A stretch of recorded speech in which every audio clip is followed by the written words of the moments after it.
কবর প্রতিদিন ডাক দিয়ে বলে আনা বাইতুদ দুধ।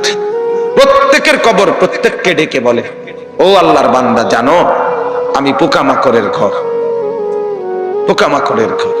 তুমি তো সেই বান্দা যে একটা মশা কানের পাশ দিয়ে উড়ে গেলে তোমার ঘুম বন্ধ হয়ে যায়, চোখ মিলে যায়।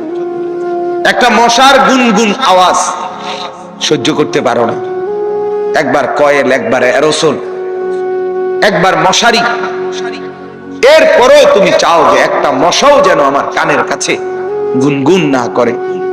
তো 5 ঘন্টার ঘুমের জন্য, 6 ঘন্টার ঘুমের জন্য বান্দা এই যত্ন নিলা, অনন্তকাল কিংবা বছরের পর বছর কবরের যে ঘুম দিবা, পড়ে থাকবা সেই ঘরে, পোকা মাকড়ের ঘর, সেই ঘরে তুমি ঘুমাইবা কেমনে, থাকবা?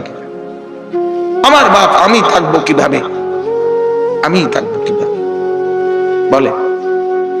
ভাবেন, আমিও ভাবি, আপনিও ভাবেন। ওসিকুম ওয়া ইয়া, আপনাকেও বলছি, আমাকেও বলছি।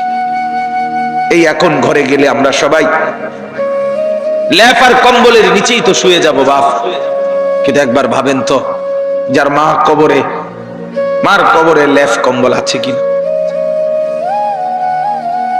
যার বাপ কবরে আছে এই মুহূর্তে, বাপ আপনি ভাবেন তো। আমার এক পরিচিত মানুষ একতলা বাড়ি করছে ঢাকা, 4.5 কোটি টাকা খরচ করে, শুধু একতলার মধ্যে খরচ করছে। কিছুদিন আগে ইন্তেকাল করছে। ছেলেরা, তার গ্রামে জানাজা হবে পরের দিন দুপুরে।